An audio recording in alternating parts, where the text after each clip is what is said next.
So welcome everyone. Thank you for joining us. Good morning, good afternoon for some.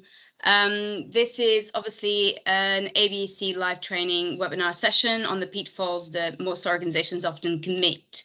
We'll be talking about ABMS. Just a quick run through the agenda. First speaker, Dato Sri Hakba Sata, will speak for 45 minutes. Then we'll have Spar. And then quickly, we'll run through a 20-minute of introduction of who is ABC. We then will conclude with a Q&A session where you will be able to put your questions up there to any of the speakers and have an open discussion and dialogue with both of them. I will ask at the end if you feel comfortable, perhaps take a little photo session at the end where you would just turn your cameras on and we'll be able to take a little photo. We then will end the live session. Just a quick review. At the end, you'll be sent an email with all of the benefits of joining this live training comes with. The first speaker is obviously Dato Sri Hakba Sata. He has more than 35 years of investigative experience. So it's a great pleasure to have him with us today. And it will be a great addition to this live training session. Second speaker will be our dear CEO. And then just to run through some of the objectives of this live training, we're obviously going to underline the bribery and corruption risk, the damages that it causes, and obviously the effect and how to detect it, and how to protect your organization from bribery and risk. We will then obviously we'll talk about the international recognized solutions that can help you stop or deter bribery and corruption risk. Now I'll pass to Mr. Dato Sri Hakba Sata. He will share his presentation. Thank you. Corporate compliance. Compliance as an action in a business means abiding by government laws and legislation, health and safety standards that have been put in place to protect a company's internal and external assets. It safeguards the company from a myriad of issues ranging from fraud to bribery. It is also a term used when dealing with data and security requirements. Meanwhile, compliance as a standard means a business with a strategic set of rules and policies to help maintain security and stability. However, it is not enough that businesses simply adhere to laws and policies. They must understand whether following these rules will address the actual needs of the internal and external components of the company. Why does compliance matter? One of the primary purposes of compliance is to identify and avoid possible red flags in business.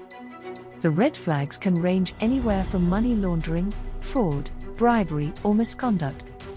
Failure to implement compliance procedures could result in serious legal consequences, which would equate to costly fines or penalties in the future.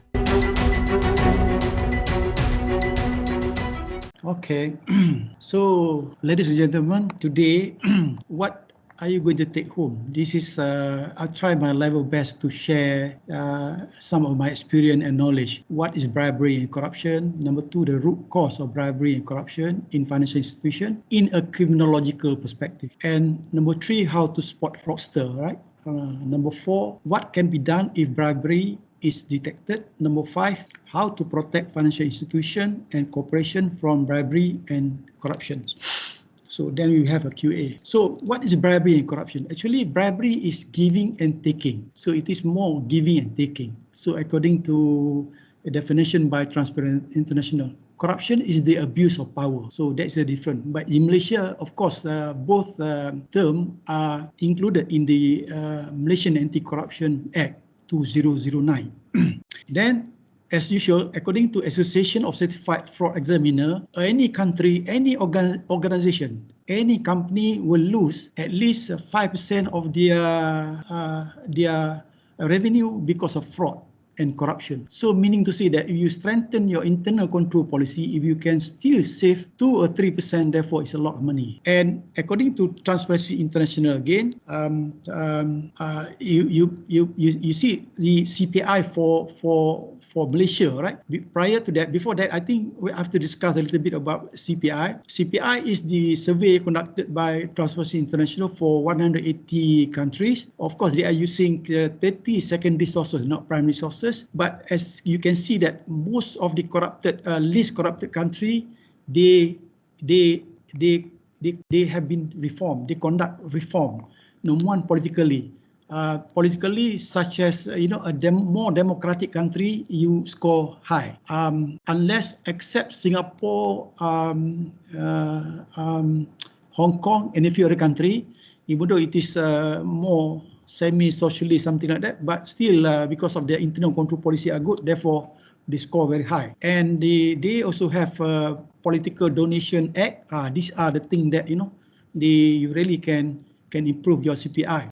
And as usual, right, most of the countries that score high, their income are very high. And last but not least, of course, most of the countries that score high in CPI really concentrate on healthcare, especially during this COVID-19. So if you look here, based on Malaysia's what we call CPI, of course, in 2008, we score quite high.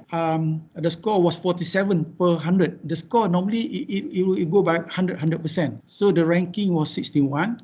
But of course, that was a time where the new government took over, right? The opposition. But in 2019, when the new government took over, we have fell, from 61 to 51 ranking. It's quite a severe what we call downfall, something like that, right? But of course, in 2020, we fell another 6 what we call step, which is very bad. So you can see here that this is analysis of CPI for Malaysia for your information. As you can see that, right, we improve from time to time, but except that when the government take over, the PN government take over, they fell. So this is very important information. And if you want to see the overall CPI in those countries, of course, you can see that the Malaysia, of course, is 57 per 180. But the top list will be Denmark, New Zealand, Finland, Singapore, and Sweden. These countries are always on top. Switzerland, Norway, and so on, right? But of course, Netherlands is number 8 out of 180 countries, which is very good. And of course, United Kingdom is number 15, right? 14 or 15 per 180, which is also quite good. But you can see that these top 15 are the countries that really follow what we call good governance, and also, as usual, right, they have political donation law act and so on, and of course, their political stability is on top of the list. And a country that you should also look is Botswana, Africa. Normally we always look down on Africa, but this country is one of the best country in Africa, where we can see that their what we call corruption are controlled, and of course there are so many internal control policy conducted not only by the government but also by the private sector. And of course you can see these are some countries. Indonesia is okay. It's always 100 and 100 something per 120. But Indonesia have improved a lot compared to 20 years ago. So that time I think Indonesia rank was about 160 per 180. But now they improve about 30, 40, 50 step. But of course, as I can see that Indonesia in 2013 they won the Magsaysay Award, being the best one of the corruption agency in the region. But of course, after Jokowi, who is the president right now, take over after second term, it looked like that he has reduced the power of the anti-corruption, the KPK in Indonesia. Meaning to say that before you want to conduct any investigation or wiretapping, you must get permission from a board. But this board has been appointed by the president. So these are the things that we have to be careful, right? And of course, the other Thailand is okay, almost same standard as Indonesia. And the least corrupted will be, as usual, Yemen, Syria, Somalia, and South Sudan. All Islamic country, being being Islamic country, I think we have to show good example, right? There was one survey conducted by a Muslim in the University of Washington DC. He wanted to see that whether any country in this world, out 180 countries, by using CPI, countries. So he want to find out that whether which country really follow Al-Quran and Hadith, which is of course you can have the best country with people respect the rules, they are not corrupted and so on. So again, when they conducted the survey, it found that the first country was still New Zealand, that first 5 country that I've showed you just now. Right? So this is very important that for us to make sure that corruption is still rampant in those countries. Okay. And then for MACC, right, Malaysian Anti-Corruption Agency, what do you mean by corruption here? The form of corruption is money, wage, reward, vote, bonus, position, discount, and service. But you can give any amount of money to me because I have nothing, no connection with you. So there will be no case. But in order to have a case, there must be an official dealing. Meaning to say that if I am the chief minister of a state, if you give something, you want to get contract, therefore it is an offense. So we have to understand, right? We cannot simply see the definition of money, bonus, position, discount, whatever, political donation. If there is no evidence, there is no official dealing, therefore there is no case. Okay? So that will be very important, official dealing. And what are the offences under the MACC Act, the Malaysian Anti-Corruption? First is soliciting. Soliciting means you just call one senior officer or government officer saying that, hey, I give you 500,000, you approve this contract. From that, asking also is an offence. And number 2 will be offering and giving is also an offence. But the third one will be offering and giving is an offence. But the third one will be intending to deceive. It's a false claim. Sometimes as politician or government official, you got some budget, you are supposed to build a bridge, but you not build a bridge. That is false claim. Or sometimes malice claim also is a false claim, fall under this category. And using public office, abuse of your power. You are the minister of a state. You conduct a meeting, you approve land for your own sister, brother, or your father-in-law. That will be an offence.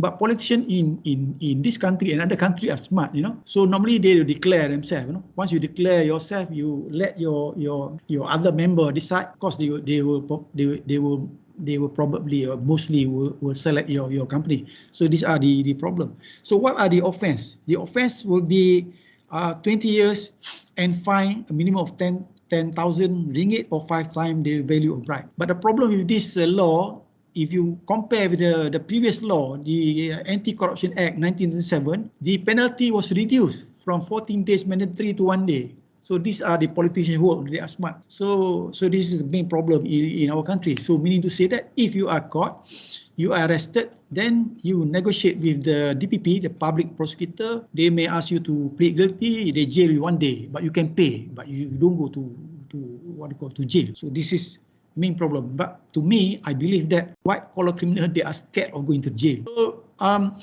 you see, the world, we are facing integrity crisis. So there was one in a post for Forbes, right? The Salberg himself cite a recent Deloitte survey in which 38% of teen youth poll reported feeling that they need to cheat in order to go ahead. So meaning to say that if you don't have strong internal control policy in your organization, you simply hire people, therefore I think you get a wrong person. If they steal $1 million from the bank, of course, the bank normally will not charge you, but the bank simply release you and fire you. But you forget that by not conducting the thorough background checking, therefore you may hire him. They may steal 4 or 5 times more than the value. And in Malaysia, there was a survey conducted in university. 30.5% of the students say that if I have power in 2003, this was conducted in university. If I have power, if I have opportunity, I am willing to get involved in corruption.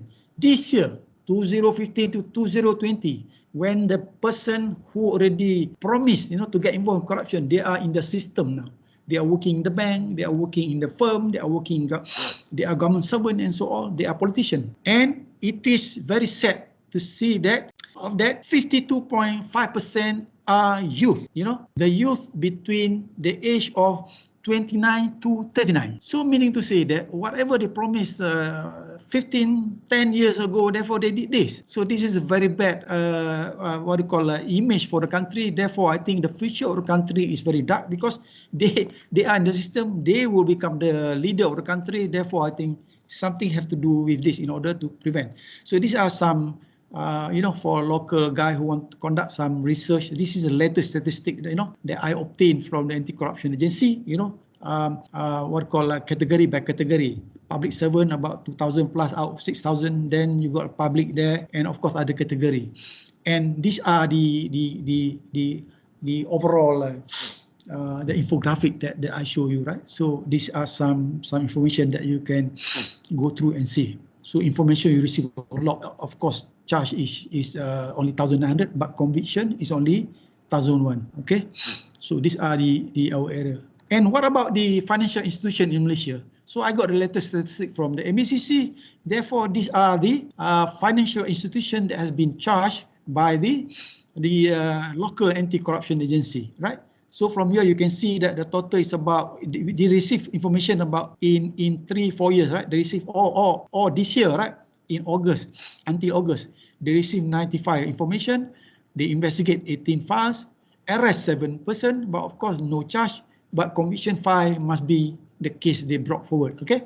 So these are some information that you can use, the latest statistic. So these are the other overall infographic, right? So as usual, information you have there, arrest and so on, conviction, sama. And of course, these are the other. What are the area that? What are the offences that the financial institution has been arrested by MACC? Receiving about 14 of them. Giving, no. This is the problem with the corruption because not many people they are willing to report.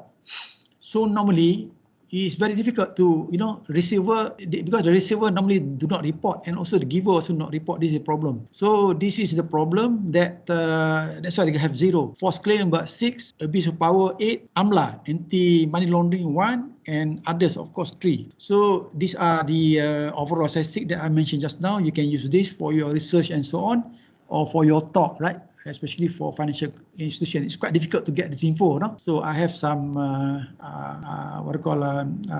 privilege to get this.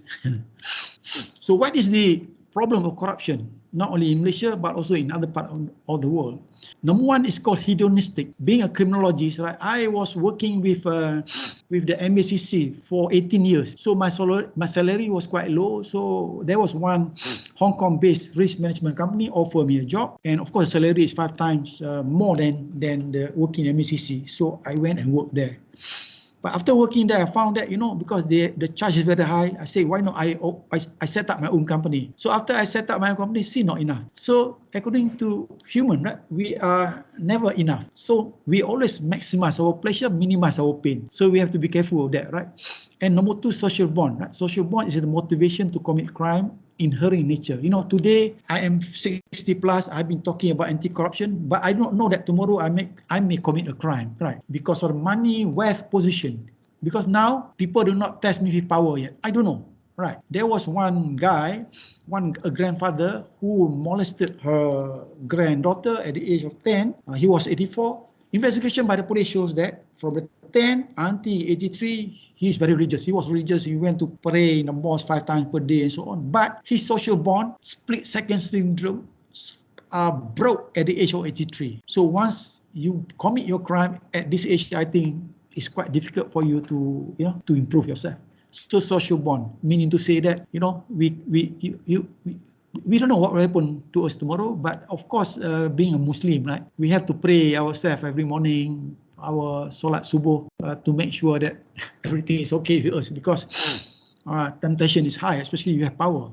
The other point will be social process. If you are criminologist, there are only two causes of crime. Number one is because of a genetic factor. The other one is it is called environmental factor. Genetic factor is more related to hardcore criminal. But environmental factor is related to fraud and corruption. So meaning to say that we commit fraud, we commit corruption because we learn from somebody. It is called technique of neutralization. I will explain after it. Technique neutralization. Everybody is doing it. So it is a dialogue inside you where you commit a crime because you know that everybody is doing it. Strain theory meaning to say that people, especially right now during the COVID-19, you are stressful, you become upset, you have no money, your salary has been reduced. The possibility of you getting involved in crime is there, especially fraud. So we have to be careful, right, on this. And that's why we need a very important internal control policy and also monitoring and so on that will be discussed later. Routine activity, meaning to say that, there are people, they are motivated offender to commit corruption. There are people around to commit corruption because they want to live beyond mean, they want to get rich quick and so on. They are motivated offender. Number two, suitable target, because they are working in the procurement department, in finance department, in gold mine department, so that is a suitable target. And the most important will be absence of capable guardians, including your internal control policy. You have a weak internal control policy, there is no monitoring and so on. So these are the cause of corruption in organization or country. And the most important will be fraud theory. Number one, fraud theory is what? It is called opportunity, right?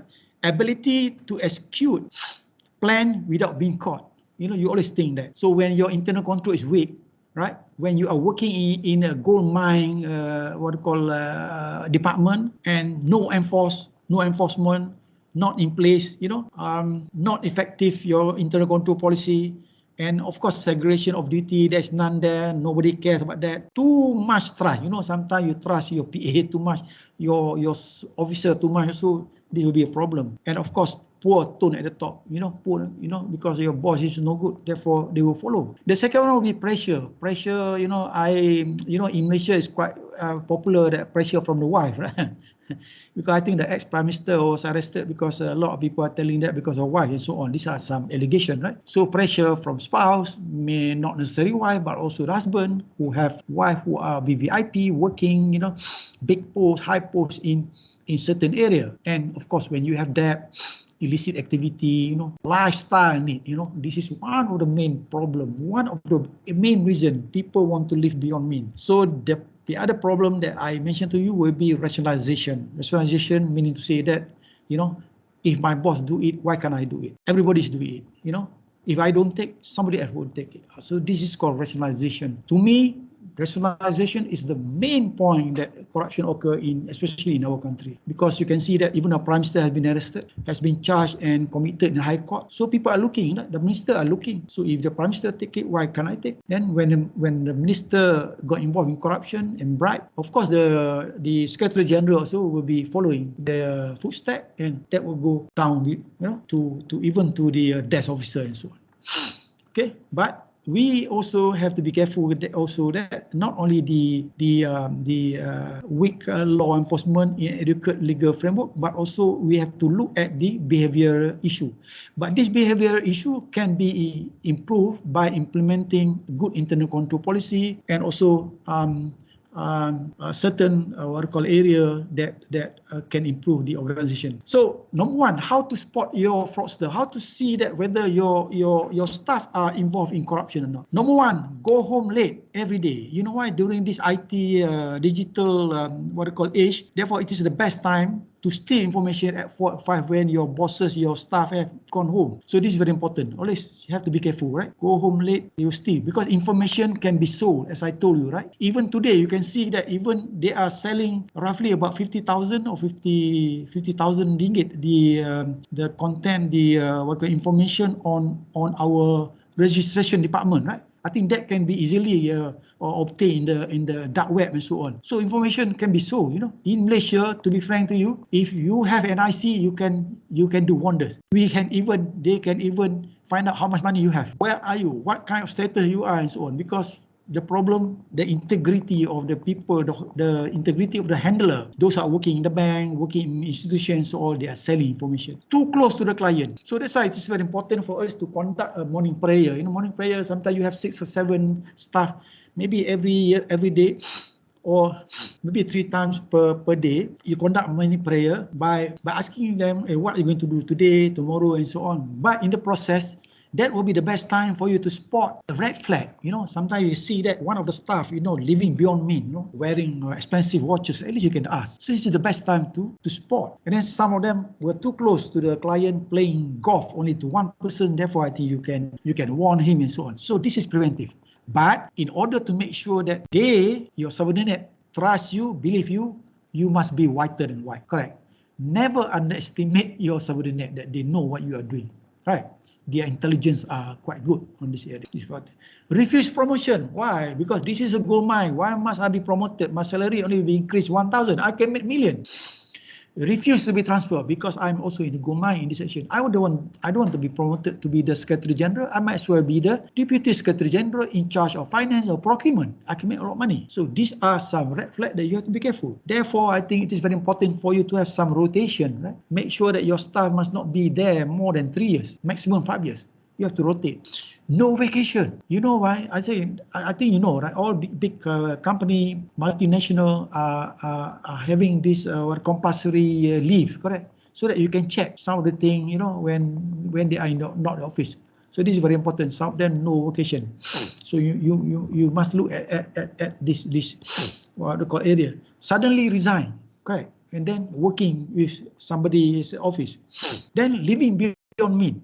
Right, want to big spender, of course, living beyond mean. So you can see the way they dress. Even if you go to the house, you can see there are a lot of things in the house that are very expensive. They are gambler, vices, high debt, and so on. Secretive about work, very secretive, You want to see as boss, say, no, boss, later, I report to you. Trusted and too reliant on employee. Be careful, right? Even PA, so your PA, make sure that only 50% of information you give him. Right? Sometimes when he leave you or she leave you, there will be a lot of story. Sometimes they act here and there, see? So you have to be careful on that. Volunteer for extra work. Hey, let me do this for you.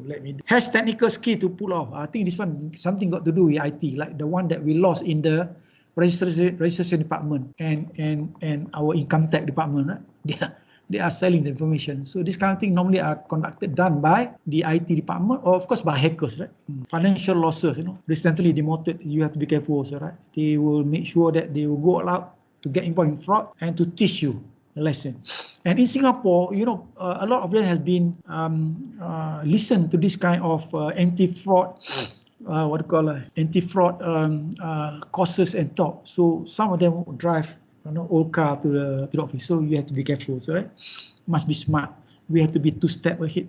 So this is very important information that I have taken from the Association of Certified Fraud Examiner Report to Nation 2020. So here you can see we have about more than 120 chapters around the world. So around the world, we find out actually what are the 7 key warning signs. Number 1, 42% are involved in fraud because they want to live beyond means. Very important. Number 2, they got financial difficulty, especially during this COVID-19. I can guarantee you, right? This is the main problem. Unusual close association with the vendor, always play golf with one person.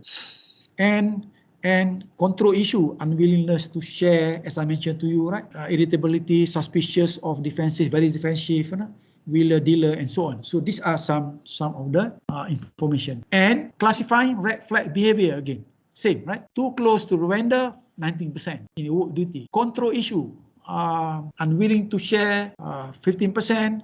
In irritability, suspicious, and so on, you can see there, right? The same information, but of course, this is more specialized on their work duty. So again, refusal to take vacation 7%, excessive pressure from within organization 7%, and so on. You can see the slide. And here, effect my employee fraud awareness training on what we call reporting. So you can see here, right? I think I highlight here. You can see that training increased the likelihood of detection by tip. So meaning to say that 48% of cases detected by tip with training. So meaning to say that when you conduct in anti-fraud training, of course, you will get more information and you can detect more information and cases, right? And of course, 36% of cases detected by tip without training. Right? So it is very important for you to make sure that you conduct training. The problem with most of our organization, especially private sector, they are stingy to spend money. Number one, to conduct thorough background check. That I will discuss later. But the other point will be they always conducted courses how to make money, how to increase productivity. But they forget that by conducting anti-fraud training or improve your internal control policy, of course, again, that you will reduce your losses, right? So this is very important. So make sure that don't only concentrate on giving talk on how to make money. So make sure, so once a while conduct, let your compliance department or the audit department conduct some anti-fraud training. So this is another statistic. I think I also highlight here. What are the primary internal control weaknesses in your organization? Okay, so you can see here, lack of reporting mechanism, 1% and so on. Lack of clear line of authority, 2%. You can see here, right? The bigger one, lack of internal control policy, 32%, right? You can see here, right? 32%. Override of existing internal control, right? Segregation of duty, 80%. Lack of management review, also 18%, and poor tone at the top, right? So these are the things that have been conducted by ACFA. So poor tone at the top, right? Was the primary risk factor in 22% of the financial statement fraud. Asset appropriation, so financial statement fraud, 22%. Corruption, 15%. Asset appropriation, 8%. So these are the things that you have to look like. So proprietor take advantage of lack of control while scheme involving collusion are supported by poor tone at the top and the ability to override control. Lack of control, you can see here, right? The comparison, right? 37, 27, 16, 20, 5, 14. So this is from ACFE also. So these are the other area that I mentioned to you already just now. I think we can skip this, but a fraud perpetrator's job performance will often suffer while the scheme is taking place. Each of these performance related issue was cited in at least what? Poor performance relation, 13%, excessive absenteeism, 13%, and of course fear of the job loss. Cannot see that. Okay. So what will happen? What can you do if you detect corruption? Number one, of course, you need a whistleblower hotline. I think most of you have whistleblowing hotline. But how effective? Some you have internal whistleblower policy, some you outsource and so on. So this is very important, right? The trust of your whistleblowing policy. If people trust you, they will give you information. If you don't trust you, therefore I think it's a bit bizarre. So there is an anti-fraud hotline. Again, report to head of audit and compliance if I trust them, right? It's quite difficult. So study by TI, Transparency International Global Corruption Barometer, so it stated that 12% of the people have been surveyed stated that they are afraid to report, because they are scared that they will be punished, So this is very important. So reference policy on fraud management, you have to do that, right? Must have a proper policy, SOP on fraud management, but not only policy on fraud management and SOP, but you have to walk the talk, correct? Policy on anti-bribery corruption, SOP on anti-bribery corruption, interview and record statement. This you must have what you call a skill, like to interview. You interview a suspect, you cannot interview interview a person who want to join your company. You must have the skill, Sometimes you ask them, you take this money, he say no, you just finish your conversation, your statement, which is wrong. You end up your interview, which is wrong. You must know how to ask, must go round and round, even though you are hardcore. But there will be one screw here that will be loose by asking certain sensitive questions, such as how many children you have, what is your youngest kid you have. Sometimes they say 2 months. That kind of thing, that can get some influence. So this needs some technique, right? Supervision, as I stated to you, very important, right? A lot of fraud take place because of supervision. No supervision, couldn't care less, and the supervisor also have no integrity. People will not listen to you because you yourself have no integrity. You yourself have got involved in corruption.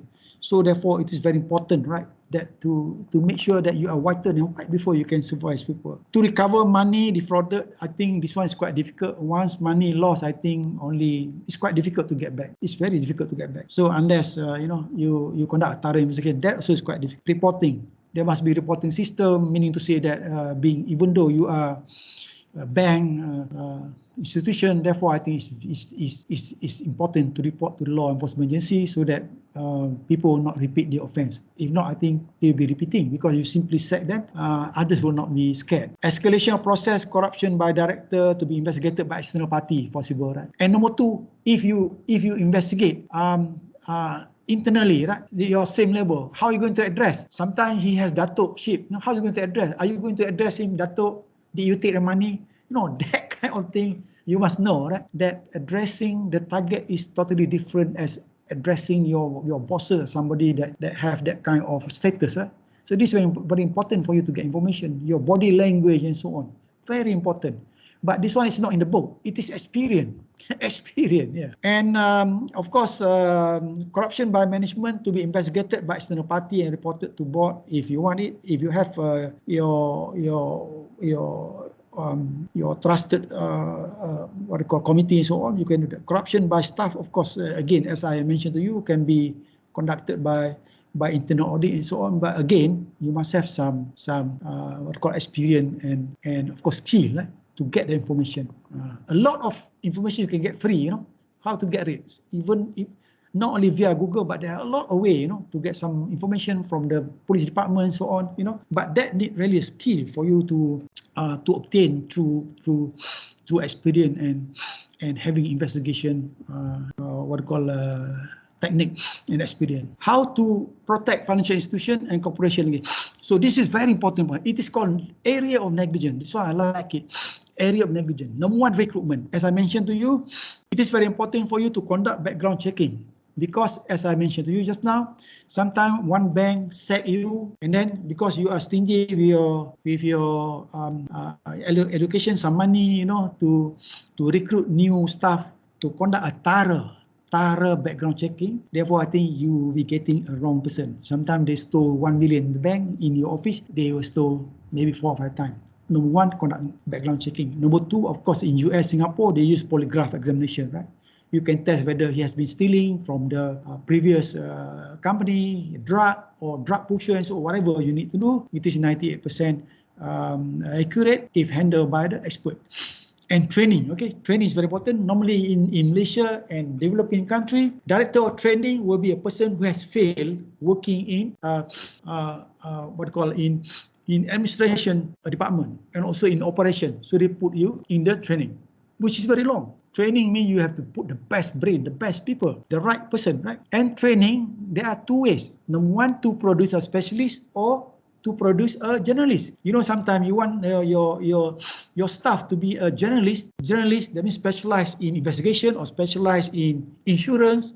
It depends, right? It depends on your organization. Specialized in preventive, let's say. So meaning to say that after your basic training, therefore you have to design the course that specialized means he got to attend the same course until he becomes direct. But sometimes you need a journalist who want to become CEO one day or the director general of your organization. Therefore, from your basic course, you have to change, right? You must go to preventive, go to management and so on. So this is very important for us to see. And then you must do talent spotting, correct? Sometimes during your training, you can see that some people, they are, every half an hour, he will go out and, have some air or smoke, something like that. That will be, you have to identify that kind of people is operational. So he is good to be in sale, correct? And some of them like to sit there for 10, 20 hours, sitting there. That will be a good officer to be appointed as chief administrative and so on, or chief or clerk and so on. Test officer. So this is talent spotting because there is a study by ACFE, Association Certified Fraud Examiner. Sometimes wrongly placement of these people, they will sabotage you. They will get involved in fraud and so on. So this is very important. Audit or compliance, as mentioned to you, make sure that you conduct some training on fraud, right? Assignment, right person on right job. Okay, make sure, right person, right job. Specialist on this, right person. Sometimes there is a difference between accountants and forensic accounting. accountants, correct? Accountants only are involved, of course, in looking at your statement, whatever it is, right? But forensic accountant involve court, right? Court. They go beyond that. So this is very important. Entrustment, trust your employee, guard. You know, some of your guards, sometimes they have some mental problem. You cannot simply give gun, you know. They will shoot you. So all these things have to be taken into account. High risk job, passing, selling information. You know, sometimes high risk job, right? In your organization, you have to be selective and make sure that the handler, the people have high integrity. So, but as I mentioned to you, social bond, right? Crime is learned, but that also, once they have power, they may change. So that is important for your supervision, to supervise, and also to make sure that they are not involved. Internal bribery policy, procedure, right procedure, tone at the top, right? Tone at the top. You know, now we have section 17 in Malaysia, as usual, right?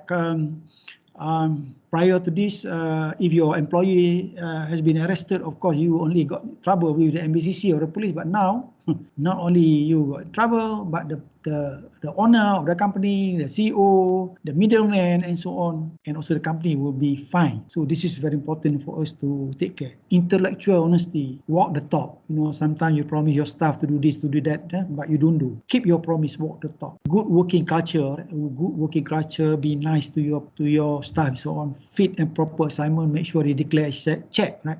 Sometimes in Malaysia, they have to declare accept, but they don't check, right? So that's another problem. Rotation, as I mentioned to you, 3 years, you have to transfer, monitor. And supervision monitoring, I have mentioned to you just now also, declaration asset and staff record. No give policy, right? Sometimes, of course, you have to be careful on no give policy. Sometimes there is no give policy, but still you can give. But you can state that what are pro and con, what you can give, what you cannot give. And again, effective whistleblower policy. So this is monitoring, right? Very important, right? Leadership, inspiring, example, function, rational, human focus, interaction, top from down, talk nicely to people, right? Giving, writing, verbal, and so on. Ethical value, symbol, and so on. This is very important. Monitoring, consistency, right? And of course, as I mentioned, in UK, they have UK Bribery Act 2020, which prohibits citizen and entity from bribing foreign government officials to benefit business interests, right? But of course, you can see that leadership example. Even the Prime Minister, one of the minister, right, Michael Bates, offered to resign after arriving 1 minute late for debate. In Malaysia, if you arrive late or you get involved in corruption, they will promote you.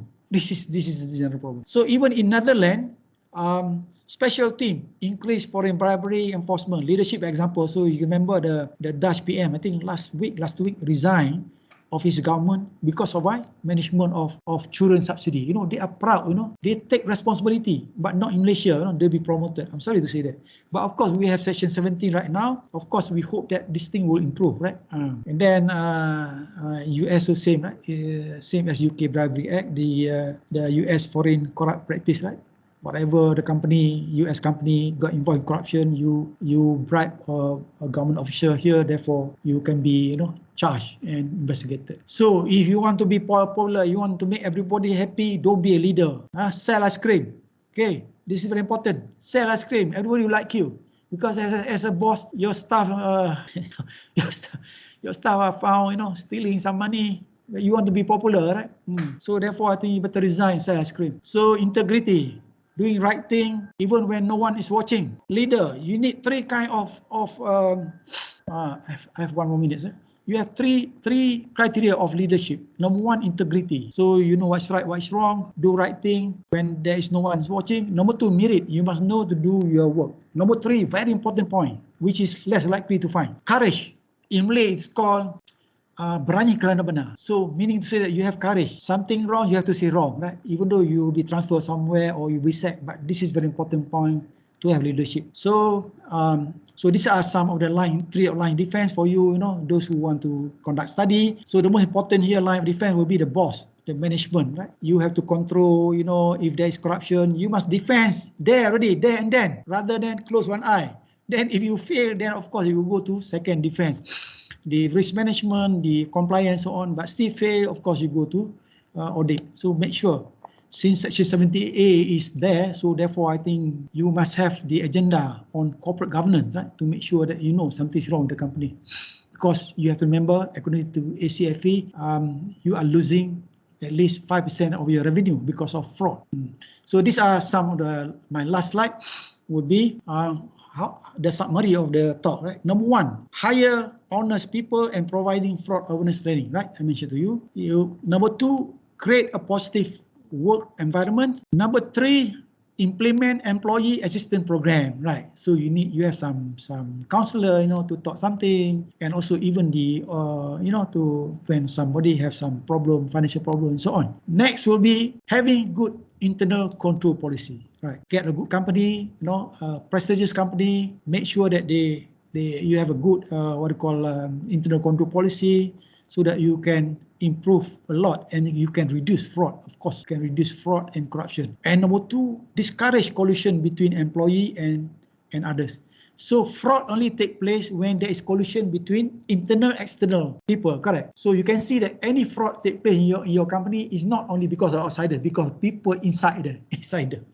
So it is a collusion, okay? The other one will be monitoring employee and implementing a hotline, but a trusted hotline. How to get trusted hotline? It's quite difficult, right? So the other one will be creating expectation of punishment, okay? As promised, of course, without fear and favor. So if somebody do something wrong, get involved in fraud, therefore you have to punish them according to your SOP. Proactive fraud auditing, right? If you know about this proactive procurement fraud model, right? So there are 4 criteria. Number one, there are one of them will be you have to audit your own vendor also. Meaning to say that even your vendor, they must have code of ethics in order to to get any contract of your company and so on. So that's one of the ways. So again, that's all for today. So I of course we have a Q&A. I hand over to Soraya. Thank you. Corporate liability, also known as Section 17A of the MACC Act 2009. It imposes strict criminal liability on commercial organizations. Corporate liability is a significant risk and compliance issue for organizations worldwide, but laws like Malaysia's new provision under Section 17A raise the stakes considerably. The provision modelled after the United Kingdom's Section 7 of the Bribery Act 2010, which is widely regarded as the toughest anti-corruption legislation in the world. The scope of the provision is broad. It applies to Malaysian companies and foreign companies conducting business in Malaysia, with its associated person including directors, employees and most third-party service providers. The offence is a strict liability offence. A company will be liable regardless of whether it had actual knowledge of the corrupt actions of its associated persons. A company commits an offence, the directors, officers, and management are deemed to have committed the same crime unless they can prove that the offence was committed without their consent and exercise due diligence to prevent the crime. I'll pass now to our CEO, Safar, where he will be exploring a little bit more about ABMS.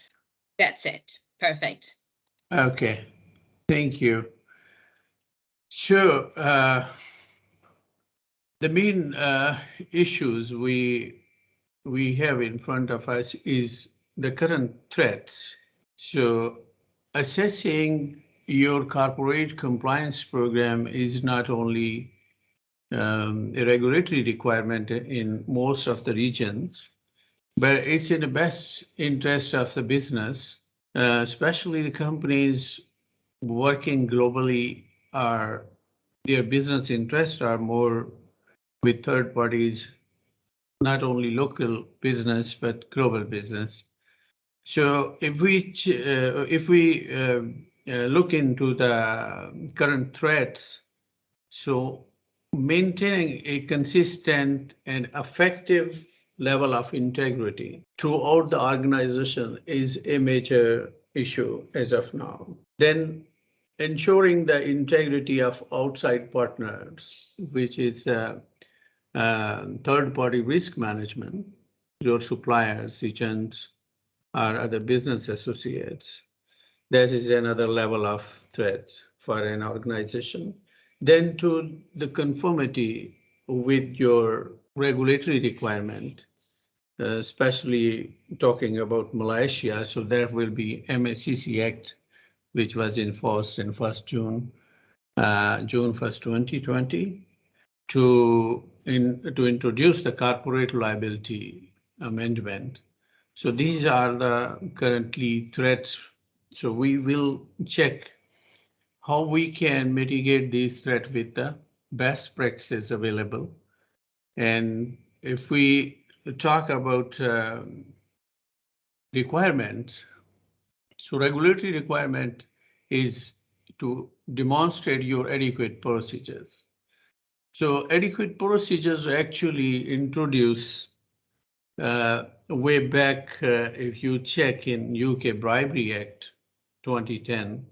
So adequate procedure was a term made famous by introducing that what level of adequate procedure an organization can improve or can present, not only for the defense of your anti-bribery measures, but also to improve your internal controls. So when Section 17A was introduced, again, the force of implementation or the enforcement action was more relevant to demonstrate the adequate procedures. So demonstrating sound and established policies and procedures is originally the adequate procedure. So that's where inside and outside organizations, partners, third-party risk, third parties, business partners. So it's not just the organization, but how you maintain your policies and procedures to implement it throughout the organization.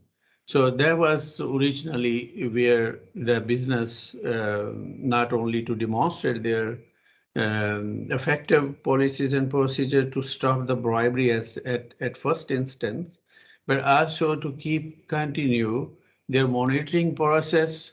And monitoring process is where you provide the due diligence on each and every level of your transactions, business transactions and relationships. So you can maintain this, this requirement to meet the not only the regulatory requirement, but also to improve your organizational importance or organizational structures, ethical practices, and to give the message not only to your business partner, but also to the overall marketplace that you are a clean and a good company to do the business. So commercial organizations, this is more requirement now in Malaysia was relevant to the Section 17A for commercial organization to demonstrate their adequate procedures. So same is relevant procedures are relevant with the MACC's guidelines on adequate procedure. So these trust factors are same as if you study the ISO 37000.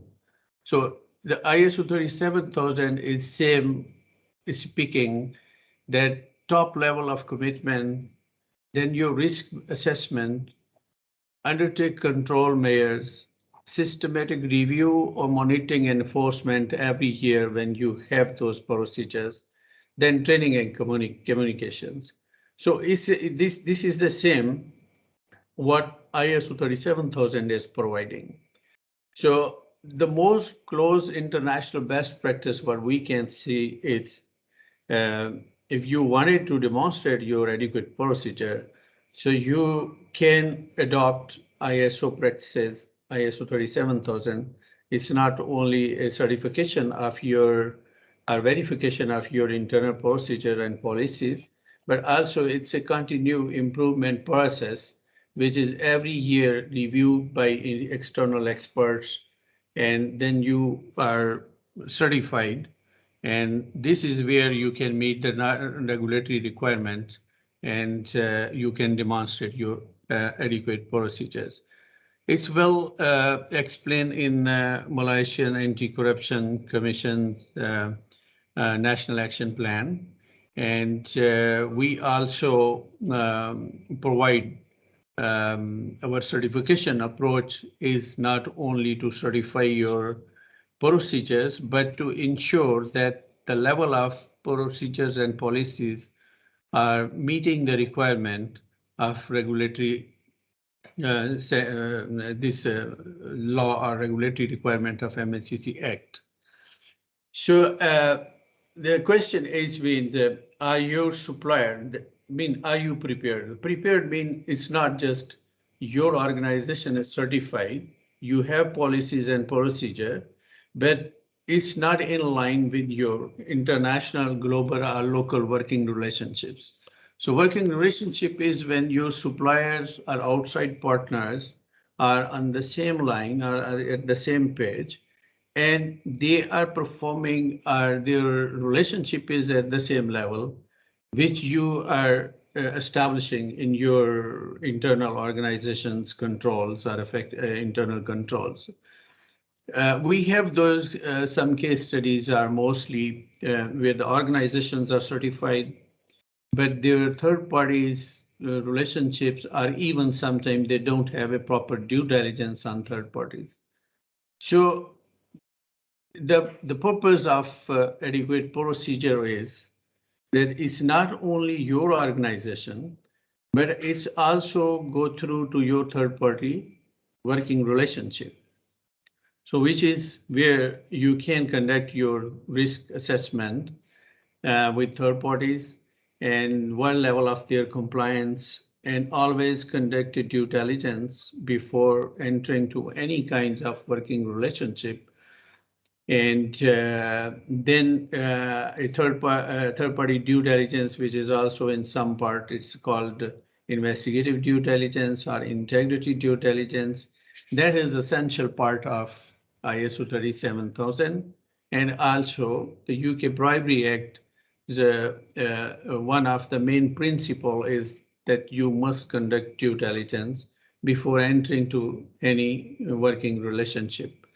So that's where you can identify the weak compliance program, or if your procedures are competent, but your third party's procedures are not competent, then that needs to improve with relevant communications, ensuring that your third party's integrity level or practices are maintained, and that is as per international best practices.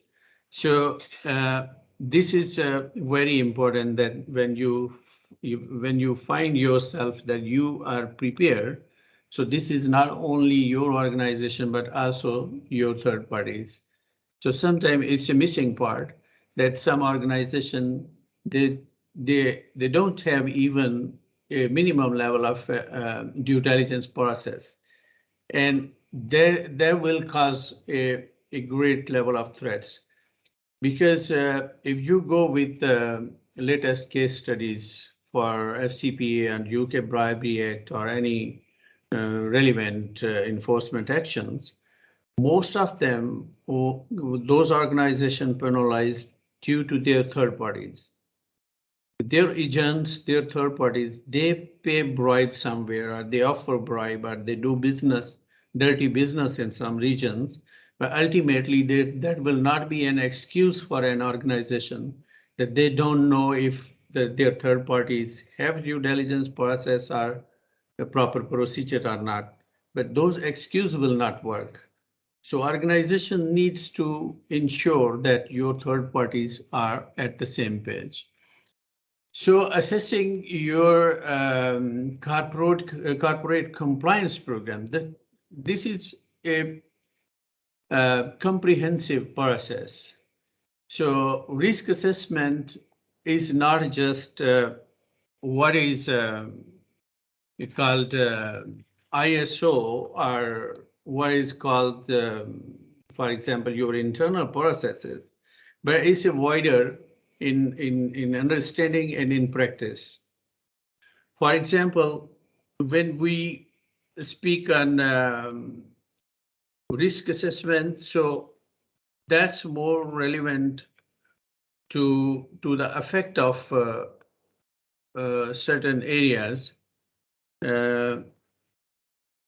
So when you are conducting anti-bribery and anti-corruption risk assessment, for example, to evaluate your corporate compliance program, so they will cover your legal risks, commercial and operational risks, and then reputational risks. So this is not just the risk that what your internal controls weaknesses is, but ultimate effect of those risks is wider. For example, the legal risk is sometimes relating to the legal sanctions of corruption. That can be the criminal fines, compensatory damages, imprisonment, disqualification of directors or shareholders. And that is very well defined by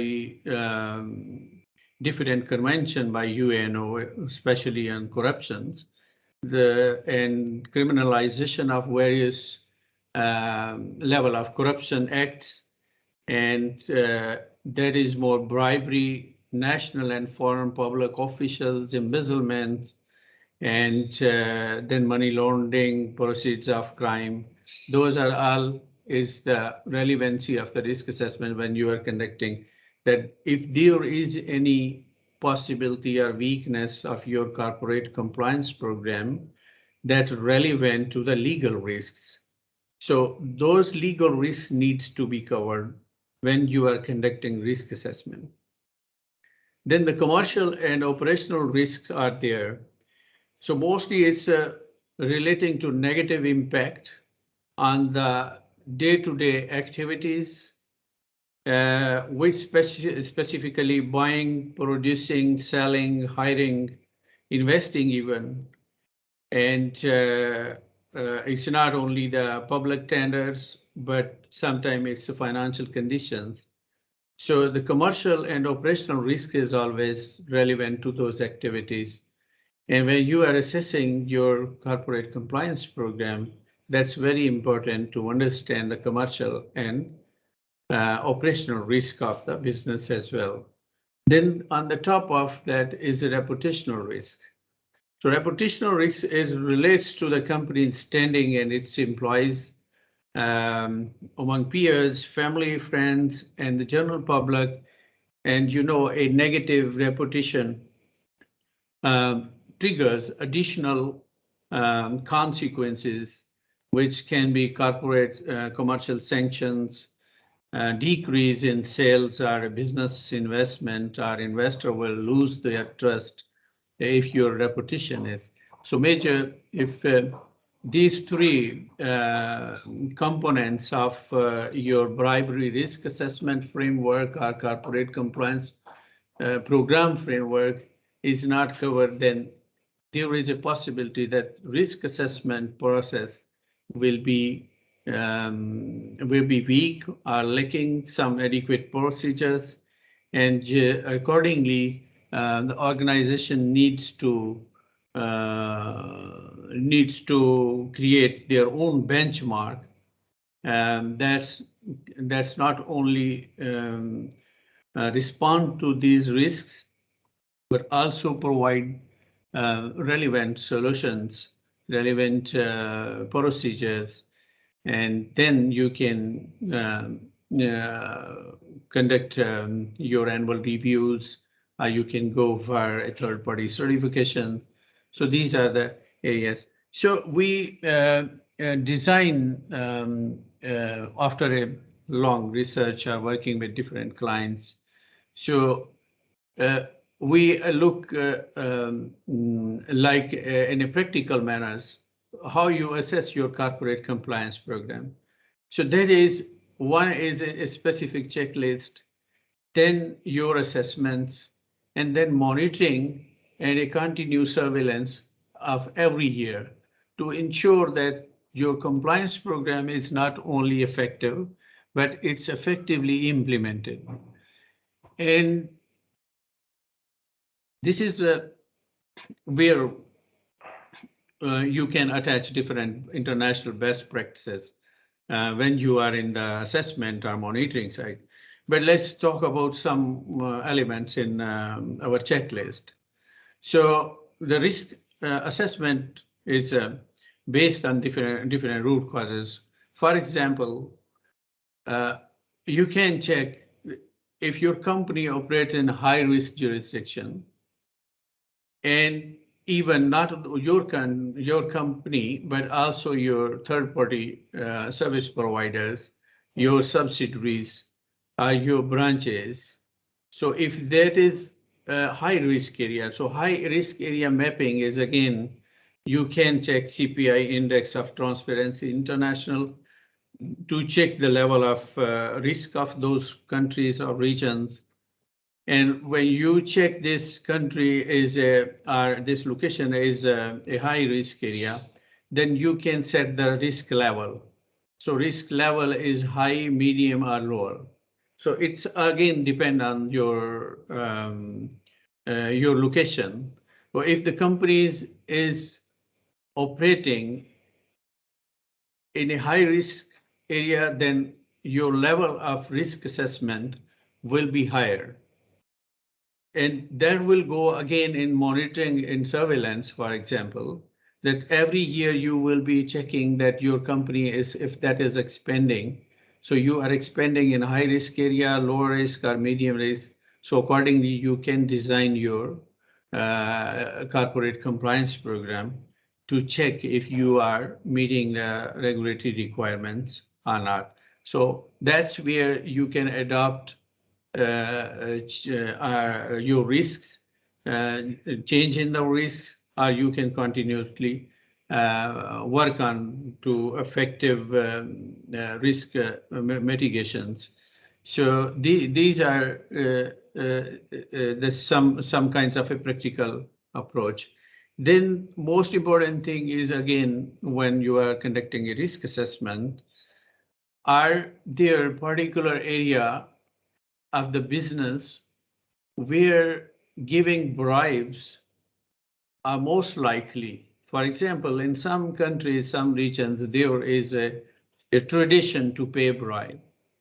So you need to assess the compliance program accordingly. So what you will do in those areas.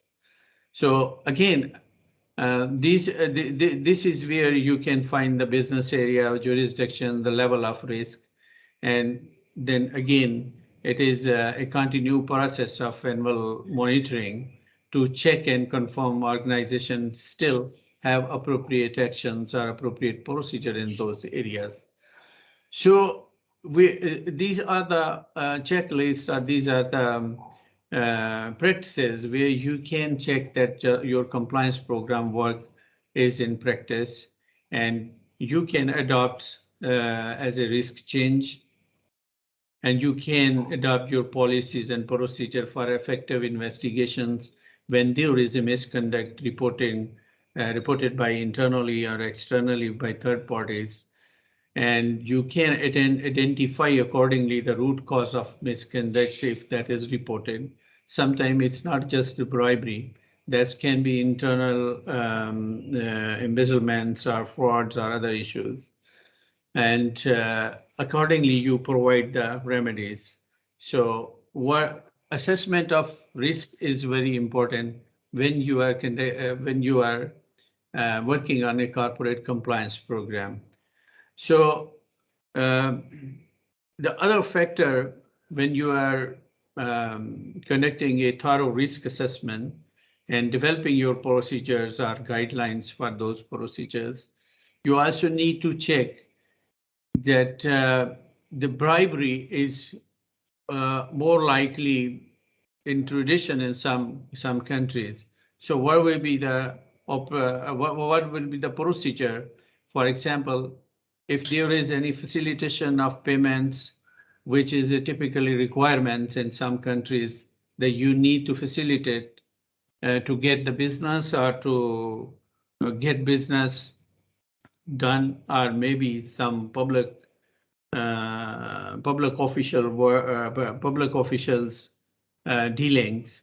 So facilitations of payment is another area when you are assessing your compliance program. You need to take some kinds of policies that what is available to facilitate for the payment facilitate, for example, legitimate requirement from the government. And this could be an example. For example, obtaining a license in some countries, you need to pay maybe. And then there is your employees need to operate in those areas where the payments or facilitation is a tradition. So what is the level of your compliance program to respond to those areas? Because this is not a justification or excuse from the regulatory point of view that there was no other option, but we have to pay the bribery. But what is the policy? For example, what was the policy? So this is very important risk element to reassess annually that what is the company's policies for facilitation payments and how you preventing those areas. So employee may be particularly receiving gifts. So gift is another issue. So in some of our organizations, a heavy means a high price, or they don't maybe have a policy to define what is the level or value of a gift.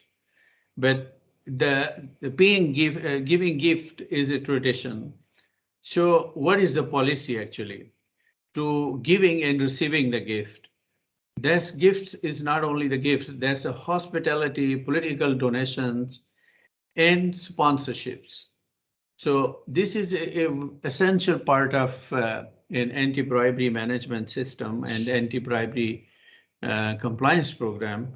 That what is your facilitation policy, facilitation payment policy? What is gift, hospitality, donation, and sponsorship policies? And if those policies are not responding adequately as per regulatory requirement or as per international best practice, that's mean your corporate compliance program is not at the level of why you say to meet the regulatory requirement, and there is a huge possibility that anytime your organization can be questioned for their practices. So these are the three more important items. We have a latest GSK case, pharmaceutical company based in UK, and that case is a great level of case study. Not only for the gifts, for facilitation payments, and internal controls and corporate compliance program, because their sales team was facilitated with excessive level of commission rate. And internally, they briefed their sales team that you are okay to pay a 5% out of your commission amount. So for example, if company is paying their sales agents 25% sales commission, and out of that 20% is original their efforts, but 5% added, so they can pay a bribe to get the business. So there was not only one side of the business, but also to facilitate differently to doctors, oncologists, or other people working in pharmaceutical, that we will send you abroad on different occasions, but you can send a doctor or a specialist on your panel, but you cannot include their family as a part of a vacation. So if they are facilitating that doctor or paying their travel arrangements or bills or hoteling or vacations, that's mean you have some expectation. So expectation is that doctors or that practitioners, when they come back, they will only prescribe the medicine from that company. So sometimes it is very tricky to investigate those areas. For example, that was very hard to investigate how the bribery is going are facilitating for getting a business from a commission amount. So that was not easy because nobody was paying a hard cash in front. There was no evidence, but it was a long investigation by a serious fraud office in UK. And I will suggest that that case study is really, I think we have that material on our websites so we can share with you those case studies that are very relevant to understand not only to the level of threats or risks for each organization, but how you can handle your third-party business or third-party, because they may be not very open with the organization, how they are working, but that's your responsibility to ensure that they are at the same page. So we talk about the overall risks, which is mainly the legal risk, reputational or commercial risk. And then, who are the individual most at the risk? The individual mostly, for the regulatory point of view, your owner directors or even key management people, they are at least. But at the same time, every employee is on the risk.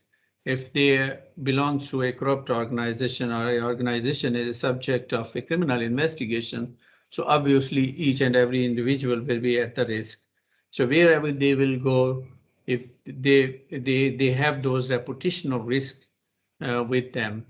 So risk assessment is really an important element of your corporate compliance program to evaluate if that is effectively developed or implemented, or it's just a copy paste, or sometimes it's just a templates. You are using the templates. It's not effectively organizational based risk. Maybe sometime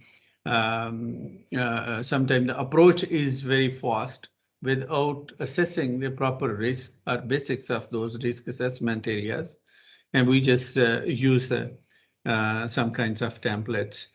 So then the political exposed person is another area. When you are working with government agencies, you are work with different kinds of working relationship, whether it is you work as a local sponsor, or your company or your partner's company, or sometimes your third parties. Maybe there are political peoples in the ownership or in the sponsor, especially if you see in Middle East. So in Middle East, it's not illegal, it's not against the law that a government officer is not part of a commercial organization, because it's a legal requirement in Middle East that you must have a local sponsor, and local sponsor is always in bigger companies or bigger organizations, especially in oil and gas sector. Mostly the local sponsor are government employees. They have relationship with the government employees. Sometimes they are from the royal family or relationship with the royal family. So political exposed person in some areas is not entirely illegal or against the law, but they have to disclose. They have to disclose that we are working with political exposed person, or one of our partner or business partner is political exposed person.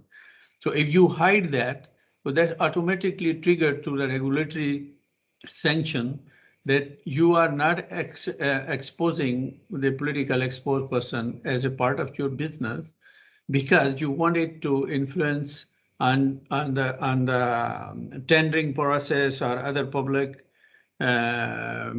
interest business. So it's always a requirement that you must disclose those areas. And some organizations have this practice. They have a specific questionnaire for the due diligence purpose. before establishing any kinds of working relationship, they share those questionnaires to their third parties, intermediaries, or agents, and those agents required to complete those questionnaires, and they have this option to disclose each and everything if there is any previous litigation, if there is any political exposed person working on their board or on their management. So everything needs to be completed and conducted a due diligence. Then your practice to a corporate compliance program, a risk-based corporate compliance program can be completed. So again, risks can be different in different areas, and then there is a practices. So how you are mitigating those risks. So mitigating those risks is on the top of that, you must have a due diligence process. So due diligence process and best practices. So the best practices is again is relevant policies for third-party payments, relevant policies of government officials, business conducting business with government officials. Then on the top of that, your policies on facilitation payments, your policy on gift and hospitality. So these are the area where you mitigate those risks that by end of the day, you can demonstrate that you have adequate procedure and there is a possibility that each and every threat is exposed when it's come to in the practice. So after risk assessment, which is a comprehensive level of practice, it's not just one or two areas, or it's not just check in the box, it's a whole level of process.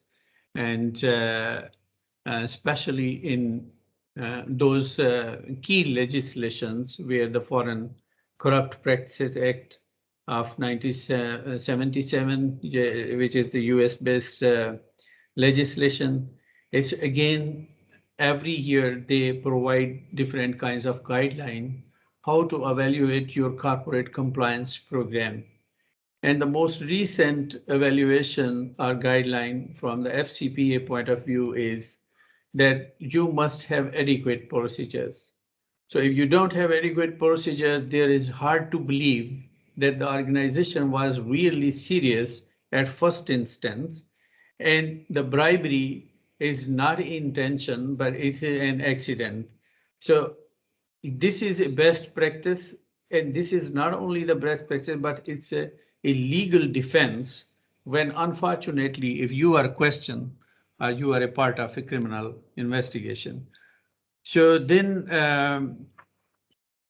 we have a comprehensive process in different stages where, for example, the overview of the organization is very important when you are conducting risk assessment, because each business activity, each region, and each area or business deal will have their own kinds of risks.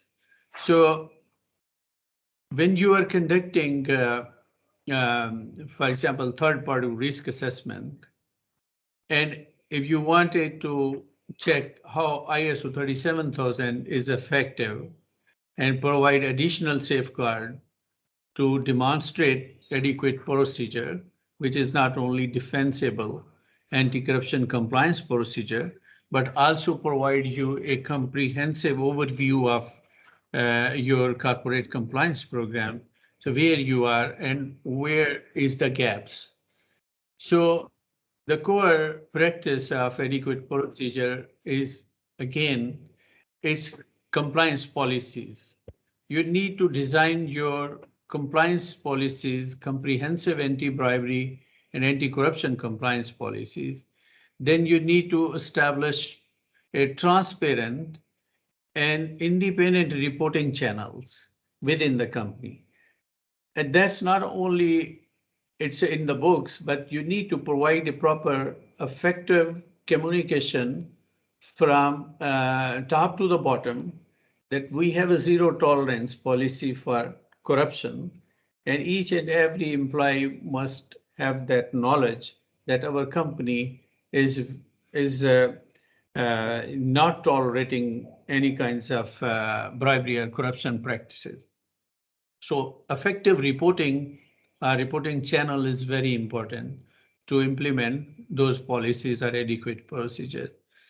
And then their risk assessment. Again, the risk assessment, for example, if you are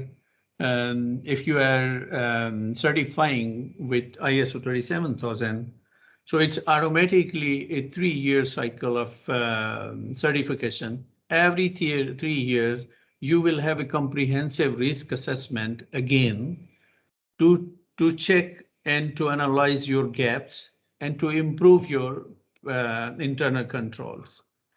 So create rules, policies, and procedure. That's another part of adequate procedure.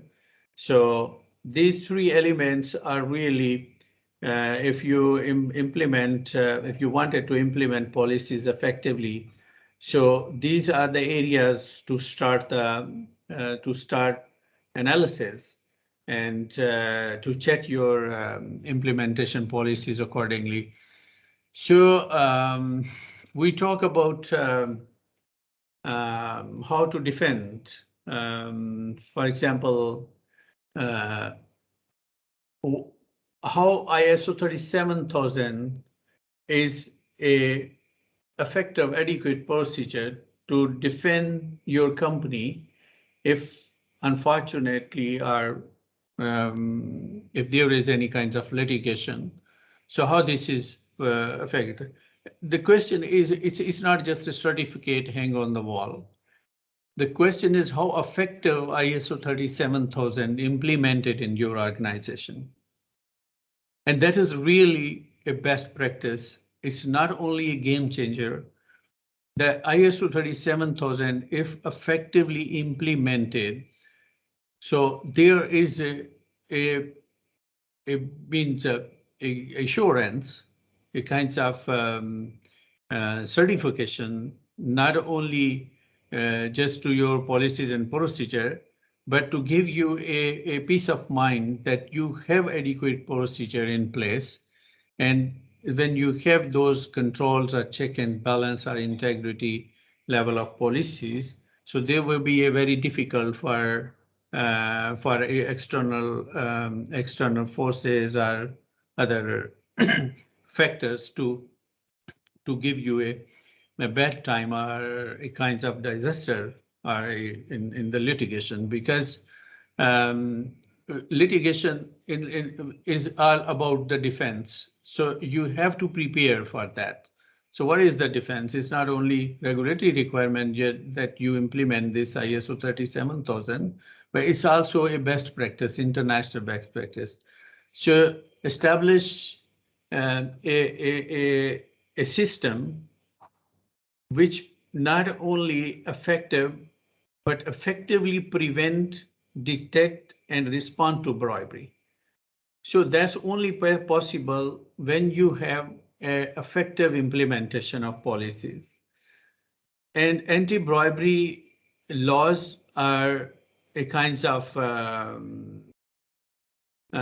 your organizational commitment from the board of directors, commitment from the senior management that must be adequately incorporate in your corporate compliance management system. And that not just verbally, but that must demonstrate through different level of participation. That can be the training, seminars, awareness courses or awareness activities within organization. Then you need to prove a certain level of policies at all level of organization, commitment to the corporate integrity. Then you have to be a level of a confirmed or established level of exposures. For example, if there is any kinds of risk or threat in company, so what is the level of exposure of the company to those threats. So this ISO is not only supporting or providing assurance against these threats or risks, but also providing assurance to your investors or your business partner that this company is the company have adequate procedure and strong internal controls. So ISO means they provided importance of accreditation certification. And there is lots of talk in Malaysia about ISO 37000. Mostly each and every business, they understand the importance of this certification, not only as a part of the MACC or MACC is pushing, or it's a more relevant to the adequate procedure, but it's an international best practice. So international best practices always come with different level of benefits. On the top of that, everyone now, they wanted to work with a clean and ethical company. They don't want a business disaster or threats as a part of the business. So importance of ISO 37000 is day by day increased. That's where ISO recently, in this year, they launched 2 more certification standards within the family of 37. So now most of organizations, they are even looking to integrate different level of standards. For example, ISO 37000 is more relevant with ISO 37301, which is a compliance management system. The compliance management system, ISO 37301, is very comprehensive because it's overall talking or overall establishing your internal control or corporate compliance procedures, not just the bribery. So some of organizations, they have this internal discussions, or they are more, because if you are working on ISO 37000, more than 80% work or policies, procedure is already there. So they are happy to include ISO 37301 as an integrated management system. And then another standard in the same family is governance of organization. It's again, it's a recent standard, 37,000, and that is one of latest standard. But the thing is that that standard is a more guidelines. But again, it's a certification practice is different. I mean, the certification body can provide you a compliance certificate after conducting an audit that you have your system in line with the standard. So the thing is, ISO is pushing organization to more transparency, integrity, or highest ethical level of business practices. So moving forward means it's very hard to work without international best practices, and organization needs to establish, or they needs to have a level of their internal controls, whether it is just ISO 37000 in some areas, or they are wanted a integrated management system to have a more comprehensive corporate compliance management system or programming. So certification objective, if we speak on more certification side, so objective is again to verify organizations' internal policies, procedure relevant to the anti-bribery and anti-corruption, and within the requirement of ISO 37000. Then again, policies and procedure is a part of the review, and a certification team, including the different level of experts as a part of the certification audit team, not only one person, but this certification, ISO 37000 is not just a ISO standard. It's a comprehensive review of your internal controls. So that's mean it's not a one person's job. It's a subject specific practice. For example, a certification team will be consisting on a legal or compliance person in the relevant sector of business, then a lead auditor with the relevant experience of bribery and anti-bribery process and procedures, then a subject specialist depending on the sector of the organization. So every person's need to assess the organization's threats and exposure to the bribery. So they will have their own approach. So it's not just a check in the box that one auditor is coming and they have this policy, and okay, you have certificate. No, it's not like, it's a more liability. So if you are not demonstrating effective implemented procedures and policies, so it's useless practice to have just certificate on the wall. So certification process should be comprehensive and should not be a check in the box. It should be evidence-based, it should be a risk-based approach, and that will be a complete team approach, not a one-person approach. The test identify weaknesses. Again, the certification or audit process is not pointing finger on your practices. It's more to improve your process. By end of the day, when you will receive finding from the certification body or after the audit activity, that will give you a black and white situation of your organization where you need more improvement. So in some organizations, it's a more positive approach to take it as a improvement process every year, not just pointing a finger that you have this, you have that, or you have weakness, or you are bribery, or this and that. Then again, it's a critical components of ISO, as like every standard. It's start with the organizational structure or what type of organization, then the leadership, then what is the level of planning, support operations, performance evaluation, and improvement. So as I said, it's all about improvement. When you have these components in place, every year there is assessment or evaluation of your program. It will be continued improvement. And this is a critical procedure of every ISO standard, but approach or methodology will be different depending on the standard or policies. So it's a 3 years standard, and you can have, depending on the organization, that can be a multi-location audit, and including this is the first stage, second stage. Mostly in the first stage, that is more a document review or procedures review, and then they will check their your documentation level, if that is as per its standard requirement, or there is any kinds of improvement. And so approach of a certification body is very important.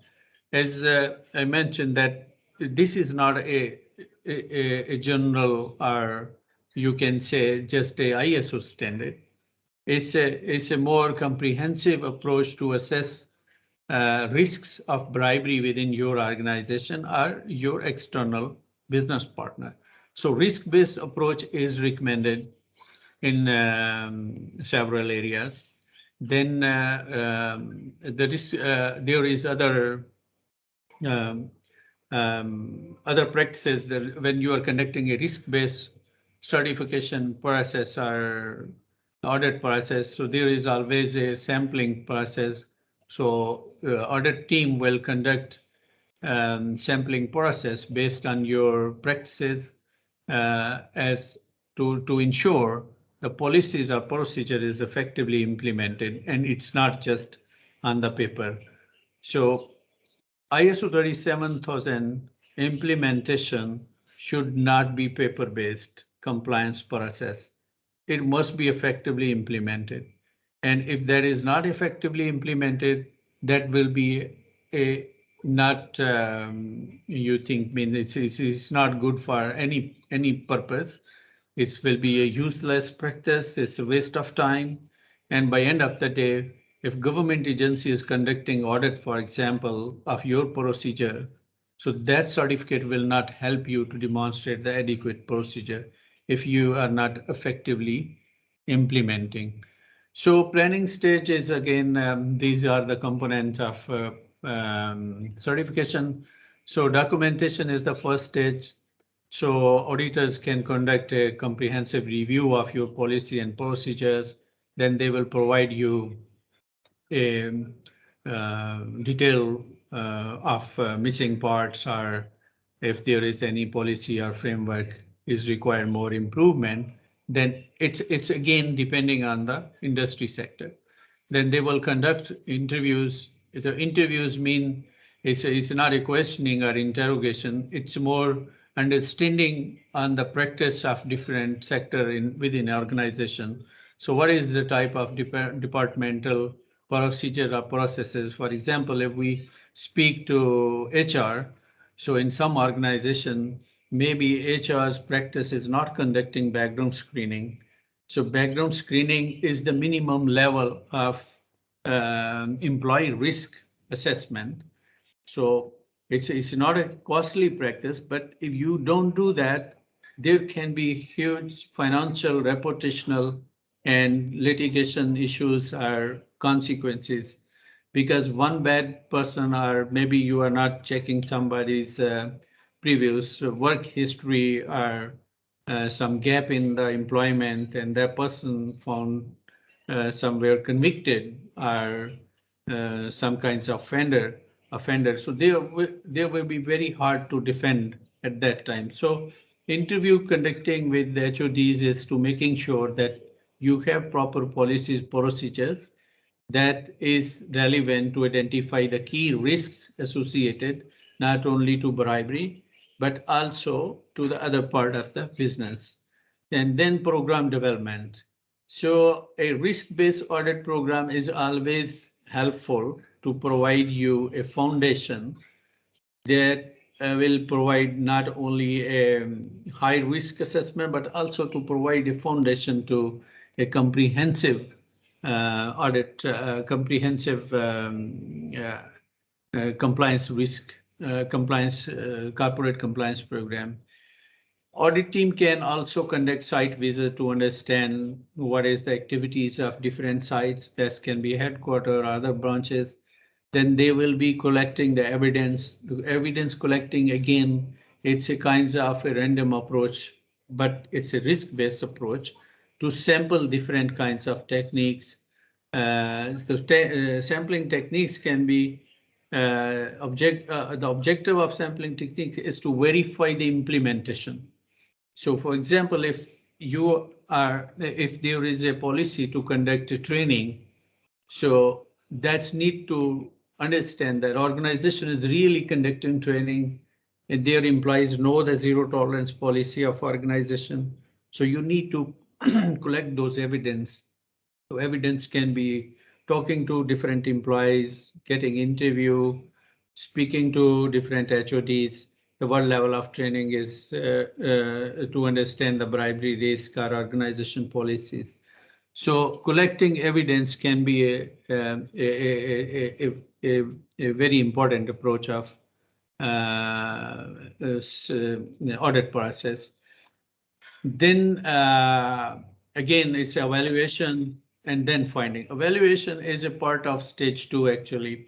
The stage 1 is more review of the document. Then the stage 2 is evidence-based to sampling, implementation, and then you need to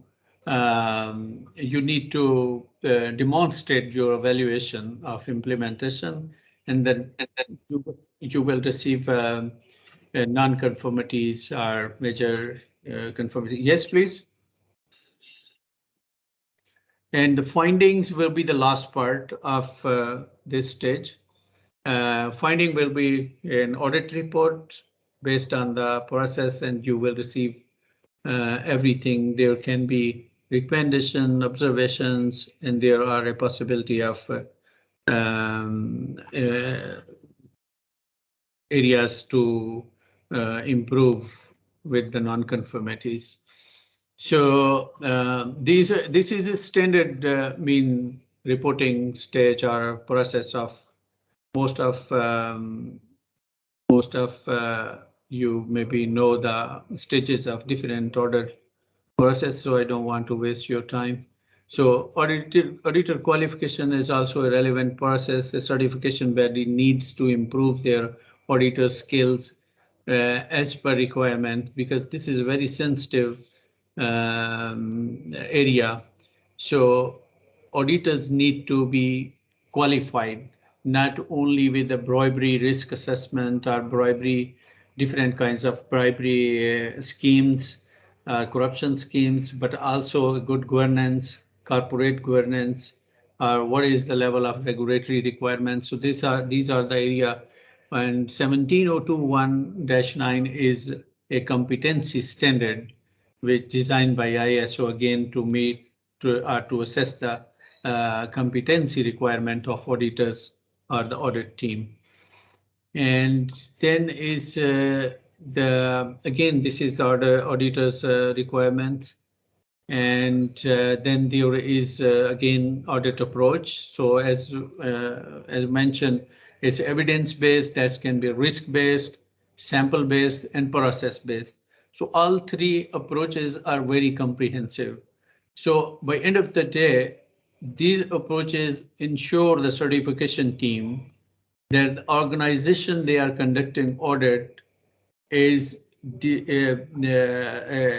not only serious with implementation, but they have effective policies across the board. So these are the approaches, depending on the organization, depending on the area, or depending on the scope of the business. Any one or all of these approaches are recommended approaches by different audit practices. Key examination, again, it is a thorough process of how the audit team will do this. So then they check the organizational culture, policies, management, leadership, commitment and responsibilities, oversight, governing body. These are all the examination process to understand the level of corporate compliance program relevant to the bribery or anti-bribery within an organization. Due diligence, again, the due diligence is a very important thing. We recently experienced few of our client organization.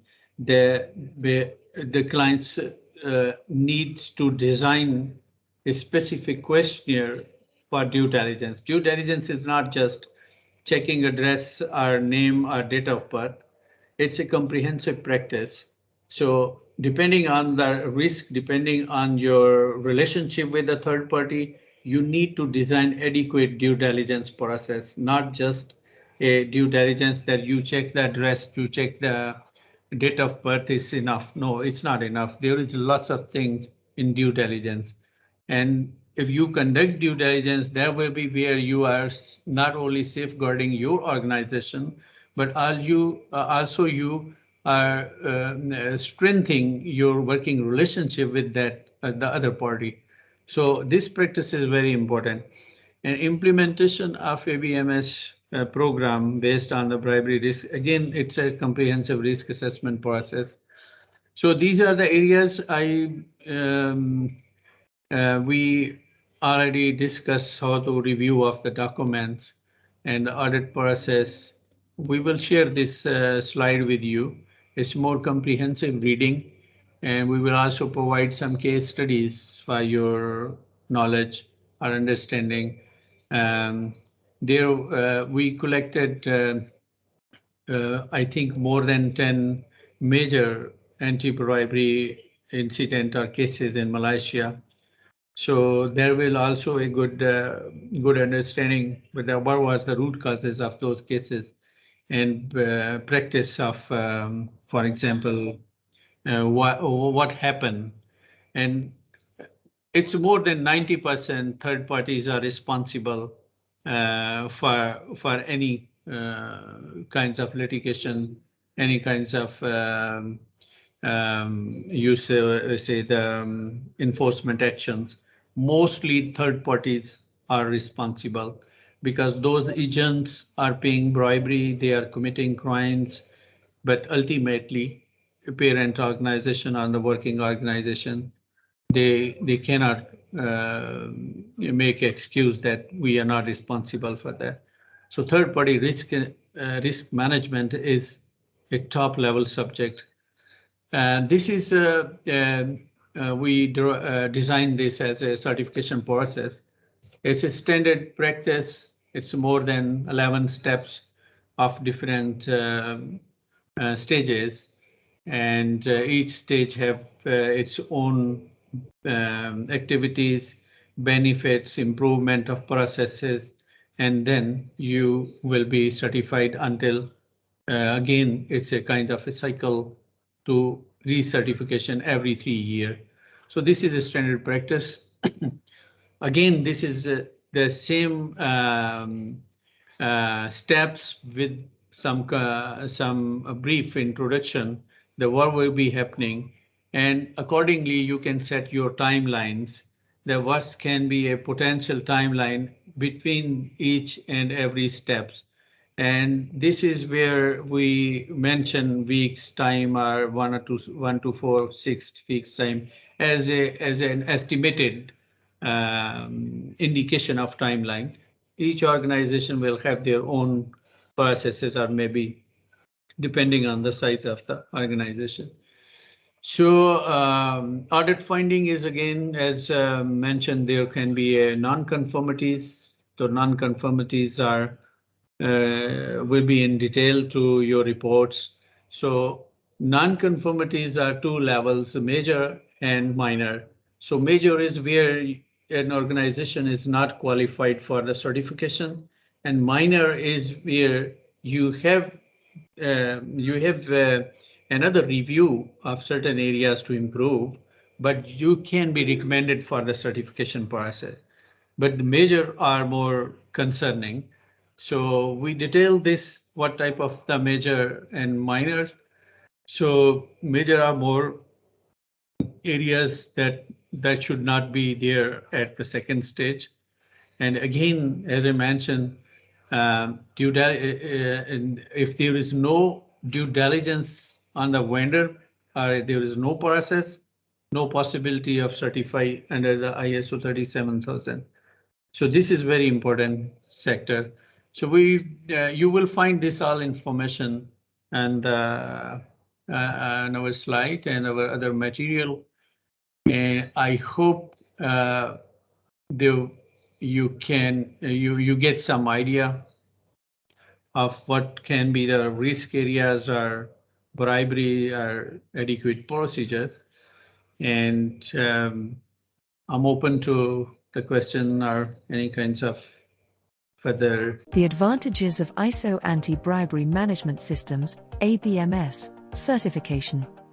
First, adopting and complying with the ISO 37001 ABMS certification allows organizations to engage in ethical business conduct by implementing a viable anti-bribery management program.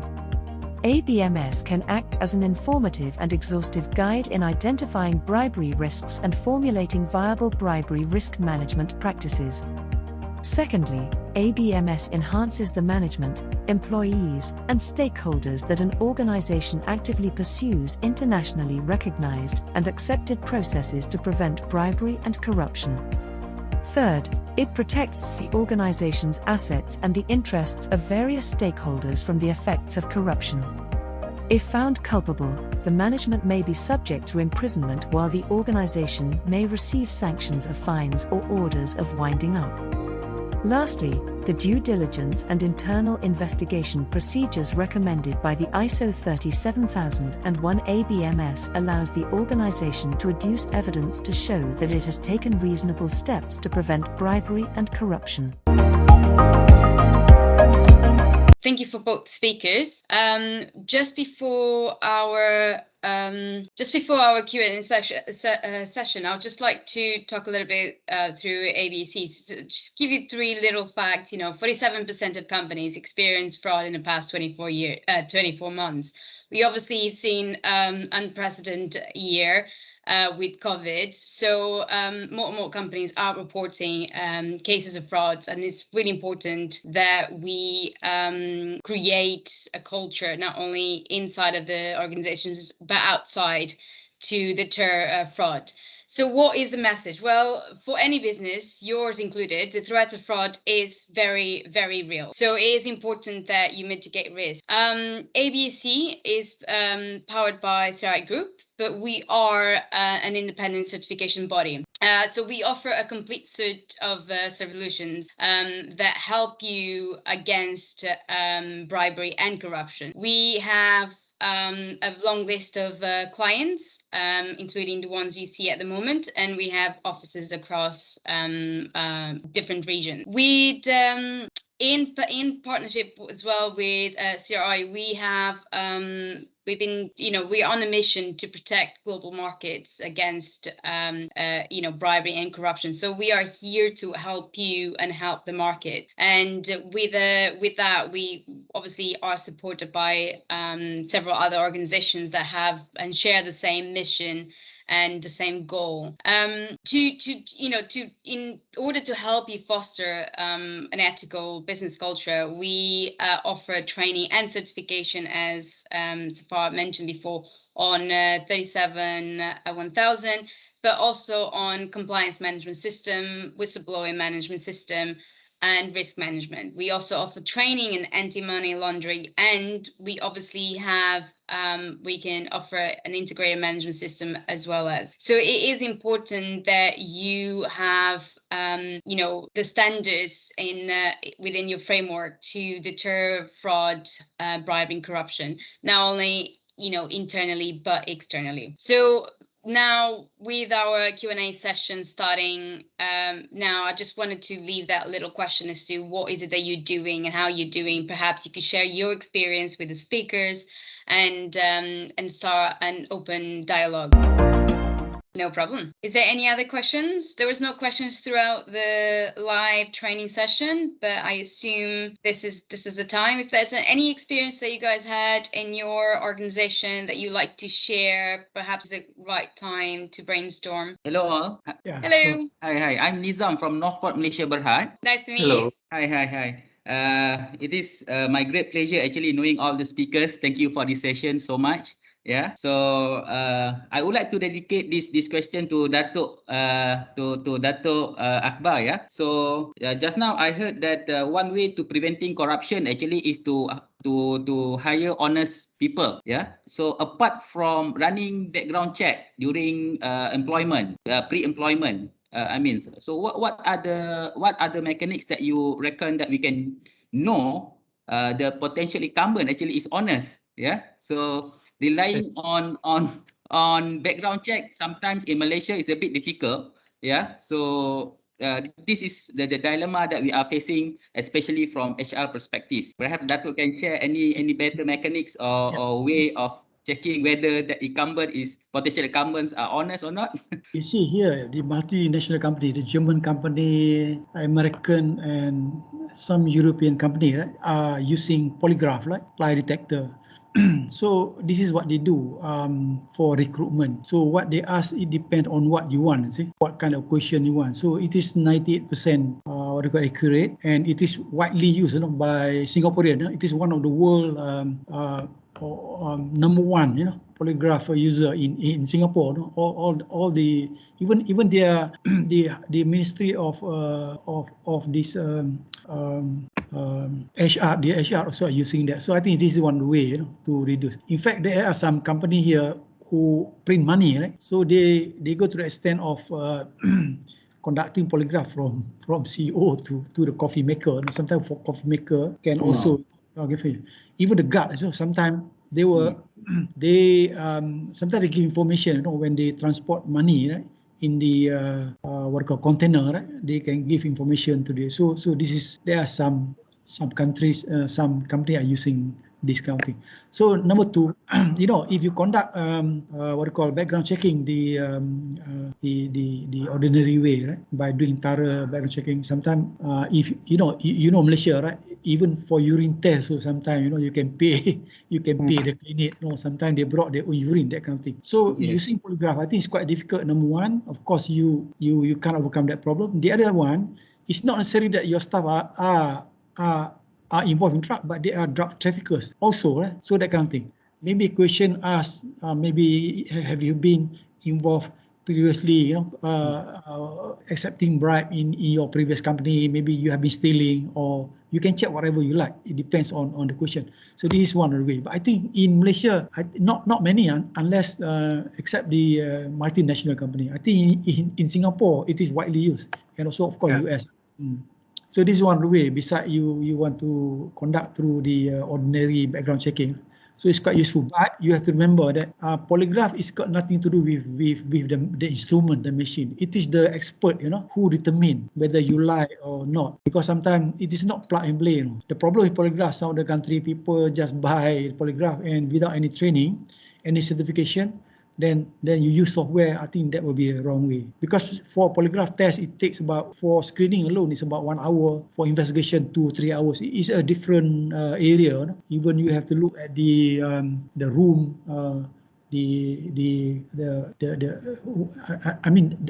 that kind of criteria. You have to be careful on this thing. And number two, polygraph examiner should be neutral. It should not be he should not be an investigator. Meaning to say he will not cite you or cite the one that they polygraph, right? They have to be neutral, either pass or fail. So that is one of the way. I think it's good to to have that. And then number two, some of the company, they have problem losing, especially pharmaceutical companies.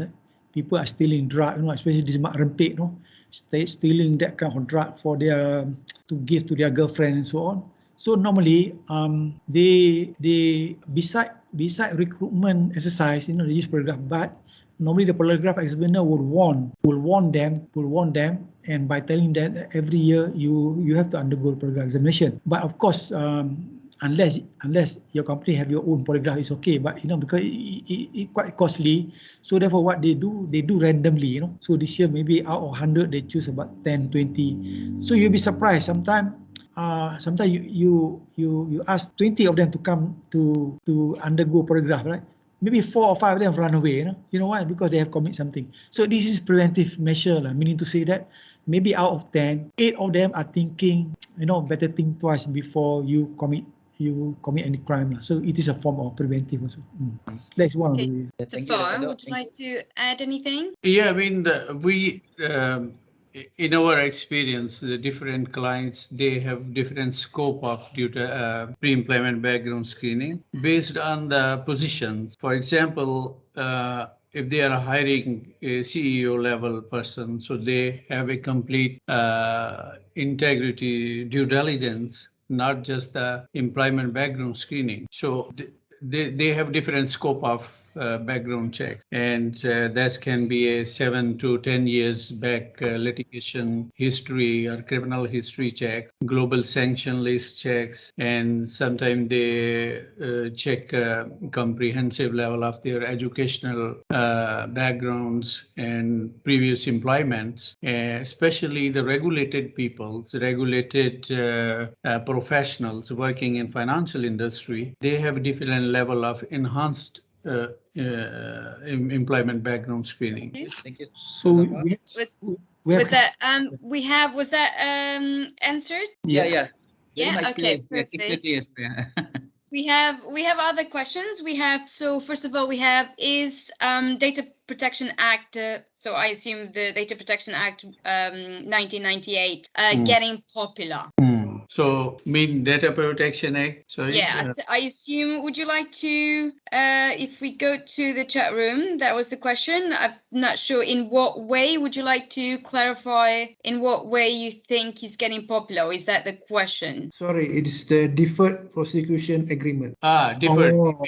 Oh. Okay. It's a deferred. Yeah. It's a very important topic in in serious fraud office, especially UK. It's again in some countries it's called pre-bargain, and in some countries it is again you can pay some amount. I think there is a new case in Malaysia most recently. That's anti-money laundering case. The accused paid money and he is free now. Some kinds of politician. So that is the settlement. So you are paying an amount and you have agreement with the prosecution and you can go. But the other question is the criminal history or the previous actions of that person or that organization. So that is still not answered, that the companies will be doing business with those are the conviction status of that person paying back money to the government or the settlement with the government. So what will be the status of that person? It will be a convicted person, or a company will be disqualified, or what will happen to them? So that's an open question. Yeah. So I will add a little bit right here for this. Right? Yes. This is important because in Malaysia we do not have DPA yet, but they are talking now because the MACC is in the process of coming up with DPA, because we follow the Singapore and UK's model. Because at the moment I think it is a very serious offence here, because there is no negotiation. Because the penalty is 10 times. Of the value, so it's more serious. Therefore, I think I think the government is scared that people will not come to invest here, because anything they got involved accidentally in corruption. Therefore, I think it's quite risky. So the government is thinking of inserting the DPA in the section 17A, big 17A. Thank you.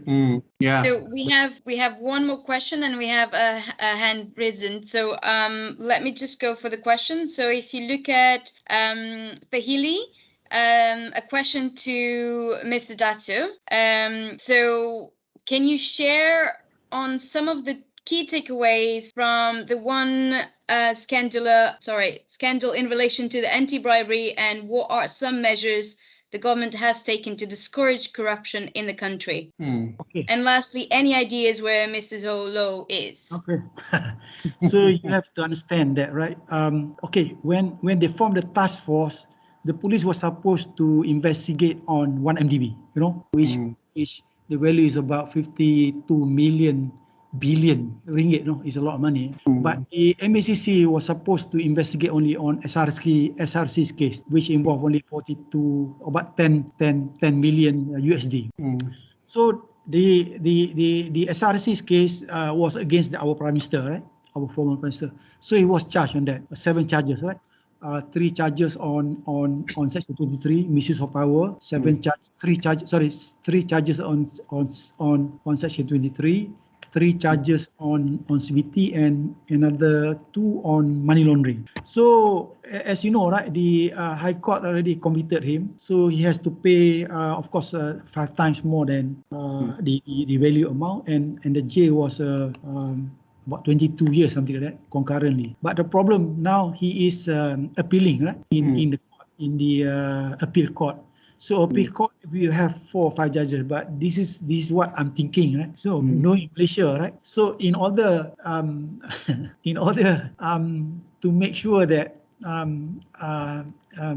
there is a fair trial, right? We must really choose the right judges. You know what I mean, right? Sometimes you can simply put your judges, 5 of them, 3 of you pro you, the other 2 will not pro you. That also will be pro. Okay.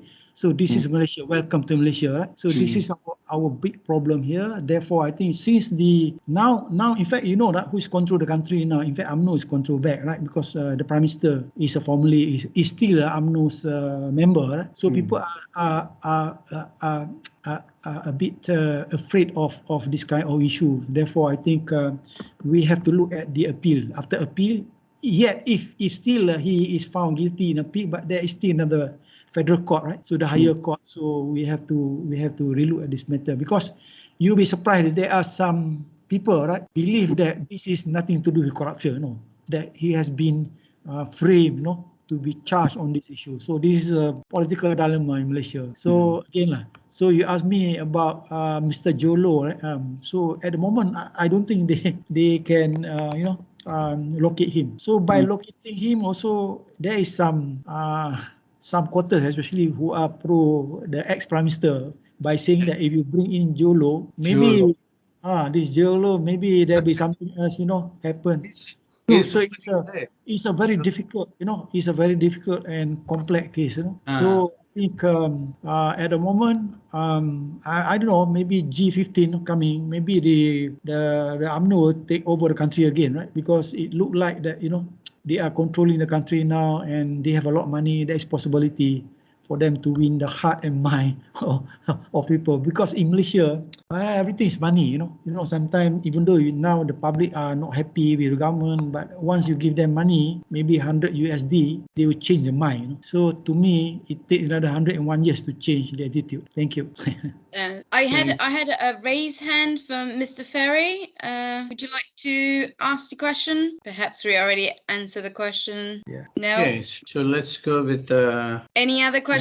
Again, we will send this recording and the slide to everyone in this live training session. So you'll be able to have access and go through every single slide, and the contact details of our speakers will be there and our team. If there's any other questions that you might have, meanwhile, we are here and you'll be able to contact us directly. And, once again, thank you so much to both our speakers. And thank you so much for, such a great and extensive knowledge and experience from both of you. And we are here for the rest of the audience if they wish. And thank you for the experience. Thank you. Thank you so much. Thank Goodbye. you. Thank you, Zafar. Thank you all.